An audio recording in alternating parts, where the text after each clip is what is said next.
TNI Purnawirawan Tri Sutrisno.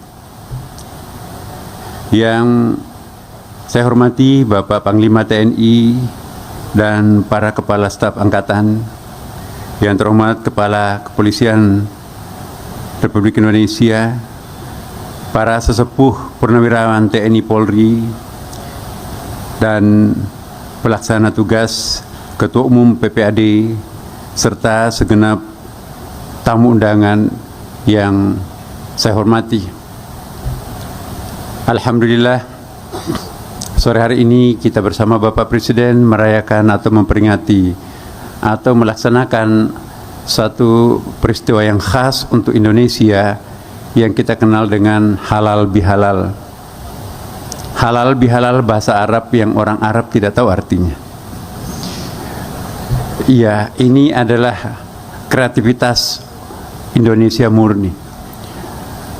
Berawal ketika anak-anak muda di Yogyakarta di Masjid Kauman, para seniornya, orang tuanya minta, ayo bikin spanduk seperti ini yang bisa mengcover dua peristiwa. Pas hari Jumat tanggal 9 Ramadan berlangsung 17 Agustus 1945. Tapi pada saat yang bersamaan juga kita akan melakukan silaturahim. Jadi halal yang pertama, mari kita saling memaafkan, karena insya Allah Allah Subhanahu Wa Taala, Tuhan yang Maha Kuasa, telah mengampuni dosa kita melalui bulan puasa Ramadan. Tapi dosa horizontal kita, mari kita juga melakukan saling maaf satu sama lain. Lupakan ada pengkhianat perang, lupakan mata-mata Belanda. Indonesia sudah merdeka. Mari kita berkumpul untuk merayakan dua peristiwa. Peristiwa kemenangan melawan hawa nafsu dengan Lebaran, dan peristiwa kemenangan melawan mengusir penjajah dengan proklamasi kemerdekaan. Jadi halal yang pertama itu adalah sifatnya religi, dan halal yang kedua adalah sifatnya kebangsaan. Rupanya anak-anak muda Kauman itu juga ikut ke Jakarta, dan setiap tahun diperingatilah halal bihalal, dan sampai hari ini halal bihalal menjadi salah satu komoditi ekspor Indonesia. Ternyata di negara-negara lain pun juga meniru apa yang kita sebut dengan halal bihalal ini. Sangat efisien, sangat efektif, karena tidak perlu dari rumah ke rumah, cukup dalam satu aula seperti ini, maka insya Allah kita akan saling memaafkan satu sama lain. Inti halal bihalal itu Bapak Ibu sekalian sebetulnya adalah silaturahim. Silah itu artinya connect, tersambung. Negatif positif ini bersambung, maka nyalalah listrik ini sehingga kita bisa bercahaya dan kita juga bisa mendengarkan sound system ini. Kalau itu putus berarti terjadi kegelapan. Itu namanya silah. Rahim, rahim itu artinya cinta. Ya. Di dalam hadis Nabi disebutkan kalau seluruh kitab suci Al-Quran 6.666 ayat itu dipadatkan, maka pemadatannya adalah surah Al-Fatihah. Kalau Al-Fatihah ini dipadatkan, pemadatannya ayat pertamanya Bismillahirrahmanirrahim, dan inti basmalah itu ialah Ar-Rahmanirrahim. Ya, itu disebut dengan Ummul Asma. Induknya seluruh 99 nama Tuhan itu adalah Ar-Rahim. Ar-Rahmanirrahim itu adalah berasal dari satu akar kata yang sama, yaitu rahimah, artinya cinta. Jadi kalau Al-Quran 6.666 ayat itu dipadatkan menjadi hanya satu kata, maka kosakata itu adalah rahimah, artinya cinta. Jadi sangat tidak tepat kalau kita mengajarkan agama, tapi yang diajarkan adalah sebuah perbedaan, apalagi kebencian. Karena itu kita perlu, para penganjur agama, para pendakwah, seharusnya yang menjadi inti nasihat keagamaan itu adalah cinta. Jika cinta sudah bekerja, maka semua akan menjadi akrab satu sama lain, dan kita akan selamat dunia dan akhirat. Silaturahim juga, Bapak Ibu sekalian, tentu bukan hanya kita sesama, walaupun itu mereknya halal bihalal. Halal bihalal untuk Indonesia adalah untuk ukhuwah yang biasa kita kenal dengan tri ukhuwah, tapi saya akan tambahkan satu ukhuwah baru di sini. Ukhuwah basyariah sama-sama kita sebagai makhluk manusia. Jadi kalau kita mengatakan ukhuwah basyariah, maka kita akan mengatakan hanya satu, humanity is only one, there is no colors. Kemanusiaan itu hanya satu, tidak ada colorsnya. Kita semuanya satu. Apalagi kita sebagai NKRI bangsa Indonesia, kita diikat oleh satu ikatan primordial yang sangat kuat. Dari Sabang sampai Merauke kita itu adalah suatu kesatuan yang tak terpisahkan. Dan kita juga masing-masing punya agama-agama lokal kita masing-masing, itu ukhuwah Islamiyah dan agama-agama yang lain. Tapi saya ingin menambahkan satu ukhuwah yang bisa saya ingin mengartikulasikan apa yang sering disebutkan oleh Bapak Presiden, Pak Prabowo, persamaan sejarah, ukhuwah tarikhiyah. Persamaan historis, sama-sama pernah dijajah oleh para penjajah sekian lama, itu ternyata mengendapkan ke alam bawah sadar kita sebuah kekuatan yang sangat dahsyat. Jadi tidak kalah dengan ukhuwah NKRI, ukhuwah wataniyah, ukhuwah basyariah, itu adalah ukhuwah tarikhiyah. Tarikh itu adalah historical background kita sama sebagai orang-orang yang pernah dijajah. Karena itulah perekat ya primordial yang sangat di dalam, yang sangat mendalam adalah persamaan sejarah ini. Kita sama-sama berkeringat, bahkan nenek moyang kita mengucurkan darah demi untuk menyelamatkan dan membebaskan negeri tercinta ini. Sehubung dengan itu ada ayat yang sangat relevan untuk kita sering singgung, apalagi kita bicara di sini para purnawirawan, purnawira bakti TNI. Ada satu ayat yang sangat menghibur untuk kita semuanya. Ya, wala tahsabanna alladziina qutilu fi sabilillahi amwata bal ahya 'inda rabbihim yurzaqun. Janganlah kalian menyangka bahwa orang yang mengorbankan egonya, mengorbankan dirinya di jalan Tuhan, ya, untuk mencapai pembebasan, itu adalah mati. Tidak, kata Quran. Mereka itu akan tetap hidup dan akan mendapatkan jaminan rezeki di sana oleh Tuhan yang Maha Kuasa. Jadi apa yang sering kita peringati, menghormati arwah pahlawan, mendoakan mereka yang sudah gugur mendahului kita, itu perintah Al-Quran, dan itu perintah agama lain juga sama. Semua agama sebetulnya percaya ada kehidupan sesudah mati dengan istilah yang berbeda. Dalam Islam kita kenal hari kebangkitan, hari akhirat. Agama lain menggunakan istilah reinkarnasi, tapi sesungguhnya tema sentralnya sama, bahwa ada kehidupan sesudah kematian. Bahkan kematian itu sebetulnya adalah bahagian yang harus kita lewati dan tempat transit yang ketiga. Kita berasal dari sebuah gudang roh, transfer ke dalam rahim ibu, terminal kedua. Terminal ketiga ini adalah dunia ini. Almarhum, almarhumah, para pahlawan perintis bangsa itu sudah berada di terminal yang keempat, dan terminal terakhir itu makanya disebut hari akhirat, ialah hari kebangkitan nanti di akhirat. Dan sesungguhnya tidak ada kematian. Kematian yang kita maksudkan itu sebetulnya adalah pindah terminal. Ya, makanya itu halal bihalal silaturahim. Bukan hanya untuk kita sesama orang yang hidup, tapi kematian tidak boleh menjadi penghalang untuk berhalal bihalal. Kematian tidak boleh menjadi penghalang untuk bersilaturahim. Dalam agama Islam banyak hadisnya. Ya. Anak-anak, ya, waladun saleh yad'u lahu, anak yang pernah kita besarkan, apakah itu anak biologis, apakah itu anak intelektual, ya. Anak-anak yang pernah kita lahirkan sekarang menjadi jenderal, anak-anak yang pernah kita didik sekarang menjadi profesor, itu juga adalah anak-anak intelektual kita. Orang-orang yang pernah kita bimbing sehingga sadar, itu adalah anak-anak spiritual kita. Posisi anak biologis, anak intelektual, dan anak spiritual itu sama di dalam agama dan sama dalam Islam. Kadang-kadang anak spiritual, anak intelektual itu lebih menolong daripada anak biologis itu sendiri. Seperti yang dikisahkan dalam Al-Quran, naiklah ke dalam perahu kami anak, kata Nabi Nuh. Ditegur oleh Allah Subhanahu wa taala, innahu laisa min ahlika, itu anak biologismu tapi bukan anak spiritualmu. Yang selamat dalam perahunya Nabi Nuh adalah anak-anak spiritual, anak intelektualnya. Anak biologisnya yang durhaka itu tenggelam bersama ibunya. Jadi ini satu pembelajaran buat kita bahwa jangan pernah kita bosan dan jangan pernah kita putus asa mendidik, membesarkan orang, sebab posisi anak intelektual dan anak spiritual itu sama dengan anak biologis.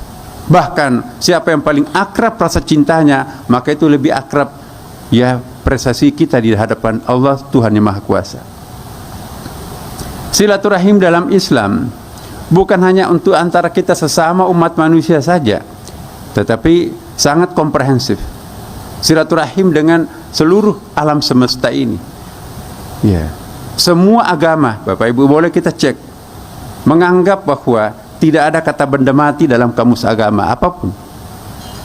Agama Islam sudah pasti, wa in min syai'in illa yusabbih bihamdihi walakin la ta'lamuna tasbihahum. Segala sesuatu itu bertasbih kepada Allah, hanya kalian yang tidak memahami tasbihnya. Masya Allah, alhamdulillah, artificial intelligence sekarang ini sudah mulai membocorkan rahasia kitab suci. Satu persatu sekarang ini apa yang diungkapkan di dalam Al-Quran itu, dalam satu majalah perbukuan di Amerika disebutkan bahwa kitab suci Quran itu paling sering keluar masuk dalam laboratorium. Dedaunan bahkan bebatuan, ternyata alat-alat canggih sudah mampu menemukan bahwa setiap benda itu punya getaran, punya energi. Dan energi itu nanti pada saatnya mengeluarkan suara. Jadi persis seperti yang dilakukan Rasulullah. Apakah kalian pernah mendengarkan pasir bertasbih? Bertasbih artinya memuji Tuhan. Masa batu bisa bertasbih? Nabi memungut 7 butir pasir. Dengar, hai Utsman, enggak ada tuh suaranya ya Rasulullah. Dempetkan di telinganya. Begitu mendempetkan, oh ada seperti suara lebah. Itu bukan suara lebah tapi tasbihnya pasir. Jadi ini satu bukti tidak ada benda mati di dalam kamus kitab suci. Bahkan mimbar seperti ini, ada hadisnya sangat 7 hadis yang meriwayatkan. Ketika mimbarnya Rasulullah yang terbuat dari batang korma, pelepah korma, ada 2 ibu-ibu, ya Rasulullah sudah tidak pantas menggunakan mimbar tua seperti ini. Kebetulan anak buah saya, budak saya itu adalah tukang kayu. Boleh nggak saya gantikan mimbar tua ini menjadi mimbar kayu yang buat bagus? Menjelang sholat Jumat, Bapak Ibu, datanglah 2 budak menggendong mimbar kayu, podium kayu ya. Ini ya Rasulullah, bagus sekali. Nabi menjemput kreativitas warganya. Bongkar mimbar tua, karena sudah jamaah banyak di depan, dionggok saja di situ dulu. Alangkah kagetnya jamaah mendengarkan suara isak tangis. Berdirilah seorang sahabat, ya Rasulullah, saya mendengarkan orang menangis. Iya, yang menangis itu bekas mimbar, masih ingin aku duduki menyampaikan khutbah, tapi harus diganti dengan mimbar yang baru. Nabi mendatangi bekas mimbar, wahai sahabat, apa yang engkau minta? Mau enggak aku tanam di pinggir kali? Dengan mukjizat Nabi kan, insya Allah kamu akan hidup atas izin Allah. Atau engkau nanti akan hidup memberi makan kepada para penghuni surga. Bisik-bisik jawabannya, jawaban apa yang bertanya sahabat itu, apa jawabannya Rasulullah? Dia memilih untuk memberi makan kepada para penghuni surga. Begitu selesai khutbah Jumat, bekas mimbar itu dibawa pulang oleh sahabat yang bertanya di hadapan Rasulullah. Ini bukan mimbar biasa, bisa menangis, bisa berbicara dengan Rasulullah dan penghuni surga. Ini satu bukti dan alasan bahwa memelihara barang antik itu bukan bid'ah. Sudah pernah berjasa kok. Jadi jangan melihat ya benda-benda seperti ini pun yang orang lain menganggap benda mati, itu tidak bisa disepelekan, dipandang enteng, apatah lagi kalau itu orang. Jadi jangan karena bapak ibu kita sudah pensiun misalnya, lantas kita melakukan perubahan sikap. Ingat bapak ibu sekalian, para purnawirawan, para purnabakti itu biasanya doanya lebih makbul. Karena tidak ada lagi beban, kerjaannya hanya mengaji, ke rumah ibadah dan seterusnya.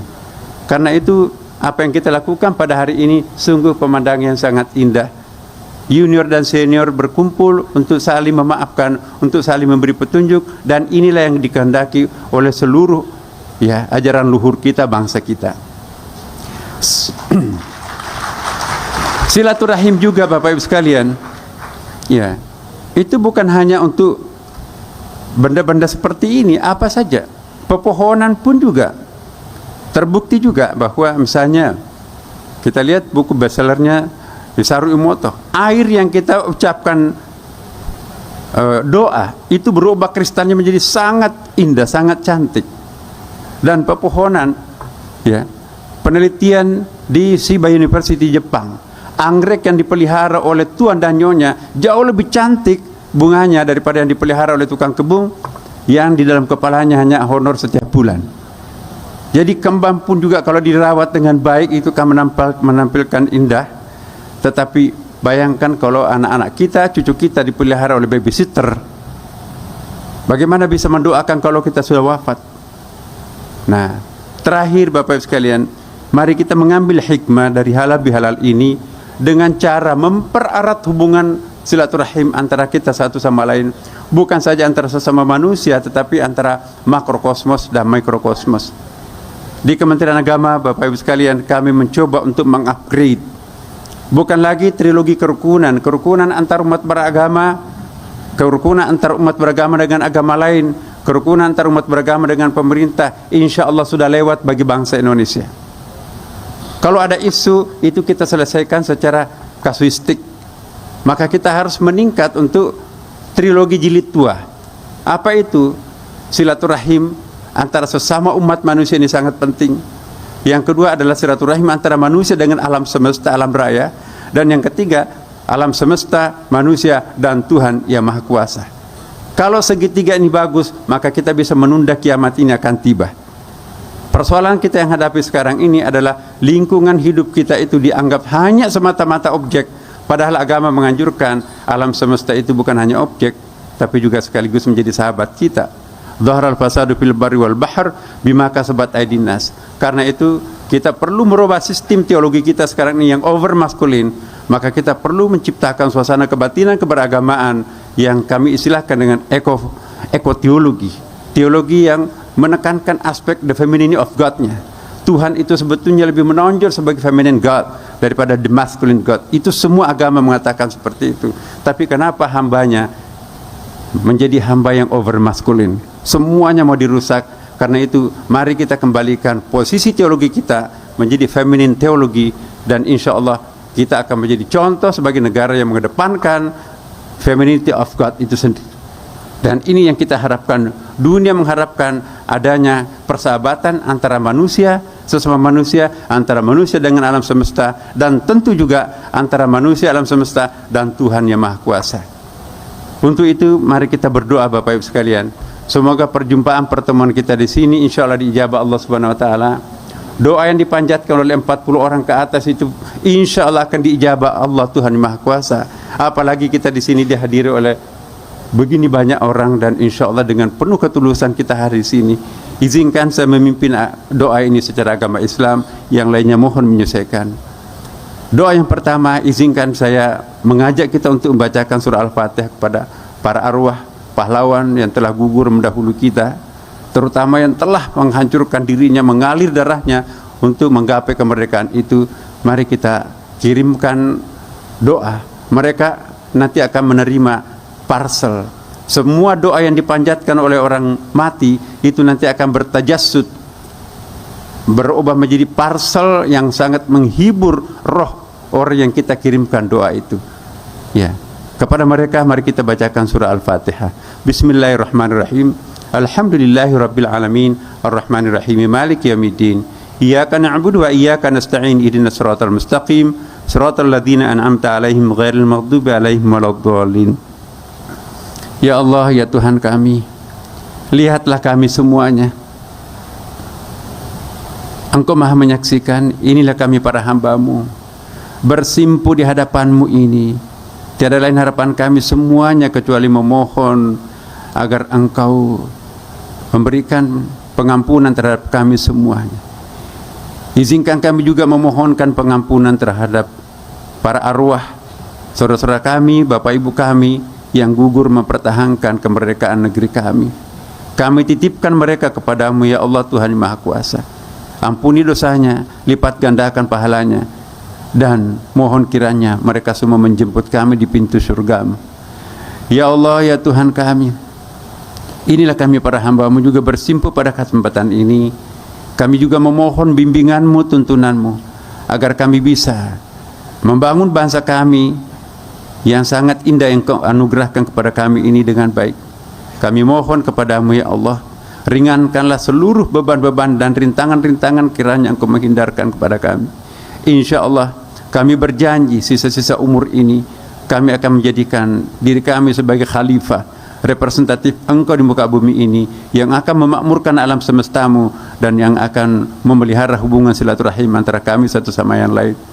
Ya Allah, ya Tuhan kami, pada akhirnya kami menyerahkan diri ini sepenuhnya kepadamu. Sisa-sisa umur yang Engkau pinjamkan kepada kami ya Allah, permanenkanlah kami di atas jalan-Mu yang benar, yang luhur. Jangan memberikan beban-beban hidup di akhir hayat kami. Ya Allah, ya Tuhan kami, ampunilah seluruh dosa-dosa kami. Jemputlah kami nanti pada saatnya dalam keadaan husnul khatimah ya Allah. Rabbana atina fid dunya hasanah wa fil akhirati hasanah qina adzabannar. Walhamdulillahirabbil alamin. Wassalamualaikum warahmatullahi wabarakatuh. Om Santi Santi Om.